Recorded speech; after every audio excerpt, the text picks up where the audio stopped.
Oh my god. I almost dropped one on the fucking floor. Hey guys, welcome back to Brandon Botanical. Sorry it's taken me so long to make a video. I made the mistake of getting a job. I'm standing in this video, which is very odd for me.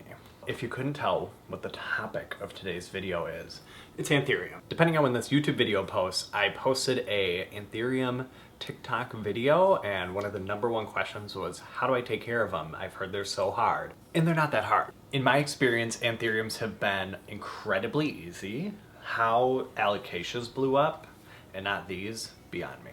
They're so much easier than alocasias. Literally the only issue I've had is giving them too much light. In today's video, I'm going to go over anthuriums as a general category and kind of go through the general care. And then I'm going to follow this video up with individual videos for each type of anthurium that I have. Without further ado, let's go. Ah! Oh my god. I almost dropped one on the fucking floor. So if you're new to anthuriums, I would suggest getting either a crystallinum or a magnificum. Both of these types are really forgiving and can thrive in general household conditions, as long as you're not super dry. Obviously, mine are pretty huge and they can get extremely large, but you can also start with a little baby plant, like this little veitchii seedling. Anthuriums make seeds pretty easily, so little seedlings like this are pretty readily available online, and they're much cheaper than going with a big plant like this. I would say that if you can up the humidity, they're gonna love that. But a lot of the good starter variants don't need like IKEA cabinet level humidity. Like just having a humidifier in your room, that'll be just fine. Another thing I love about anthuriums is they like to dry out. I don't like to water my plants that often. I am too lazy for that. It's a common misconception that anthuriums like to stay moist. Do not do that, they will rot. I don't have any of those grandma-y flowery anthuriums. Maybe those ones like to stay moist, I don't know. They like super well draining soil, so the chunkier the better. A lot of people keep them in moss. And when it comes to light, they don't need that much. If they're right in a window or directly under a grow light, they'll burn. So medium light works perfect with these guys. And that's because they live in the rainforest, like on the forest floor. They're used to the shade from all of the trees up in the canopy. And I love that they come in a ton of varieties. Ew, what is that? Oh my god, what? It's like super sticky all over the leaf. What the fuck is this? There's like a lot of it. Do you see that? Oh, gross. Let me go wipe that off. A few minutes later.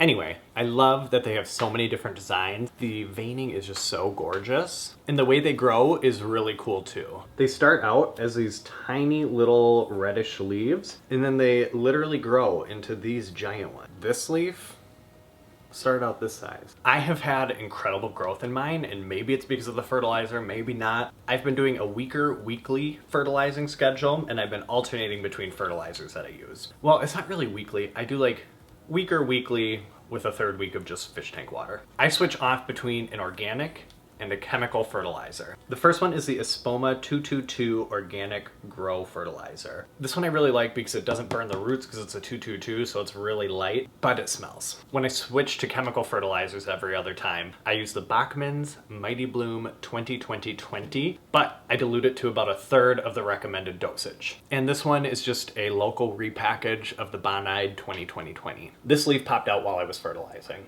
and so did 2 inflorescens. Now, good beginner ones, I would say crystallinum is your #1 go-to. Magnificum #2. I would say in the moderate category are going to be Forgetii and Clarinervium. And then there's the difficult category, and I think this is why anthuriums have such a difficult reputation. First, we've got the Anthurium Warocqueum, or the queen anthurium. This one is super popular because the leaves hang down so low. You can see that the pot is actually under the leaves. This is my absolute favorite. Like when I got this, I almost cried. Actually, maybe I did. Queen anthurium is going to need a little bit more humidity, so this will not be leaving my IKEA greenhouse. And the next more difficult one that I have is the Anthurium regale. I just recently got this one, and the huge leaf that I had that was massive, you can go on my TikTok or Instagram to see it. It got a bacterial infection, so I had to cut it off. So here's its stem. I didn't know where to cut because it was the tallest plant I've ever had.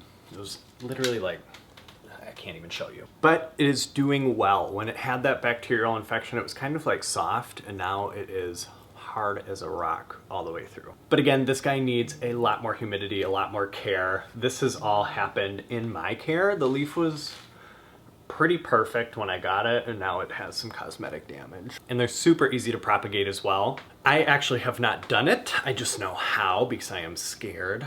Like a lot of plants that have aerial roots, you can cut in between them. The main rooting structure of anthuriums is commonly referred to as the chonk. And what's nice about that is you can kind of cut anywhere in the chonk as long as there's roots on each piece. I could just cut it right here, put it in some moss, and it would grow some new roots. You can also breed them with their inflorescence. This inflorescence is in between the female and male stage. The flower comes out as a female and it has like this sticky kind of resin on it. And then as it transitions to a male flower, it'll start to develop pollen. Mine has not developed pollen yet. When it does get pollen, I'm actually going to take it off with a paintbrush and save it in the freezer so that when my next anthurium gets one of these bad boys, well, I guess technically a girl and then a boy, I can use that pollen to breed them. And then you get seeds. We hope you enjoyed the Anthurium 101. Let me know what anthuriums you have down below in the comments and what type of videos you want to see. I feel like making TikTok videos versus YouTube is just so different. And if you don't know, this is Cece. She's my roommate's cat, not mine. But her hair is all over me. If you like this video, give it a thumbs up, tell me something in the comments, share with a friend, subscribe, all that good jazz. You can check out my Instagram and TikTok, both br_anaconda, Branaconda. You can check out my podcast on Instagram, Where Are We Growing, or you can search that on your favorite podcast provider. Me and Nicole Larson do that podcast, and season 2 is coming soon. I hope that helped, and I'll catch you guys later.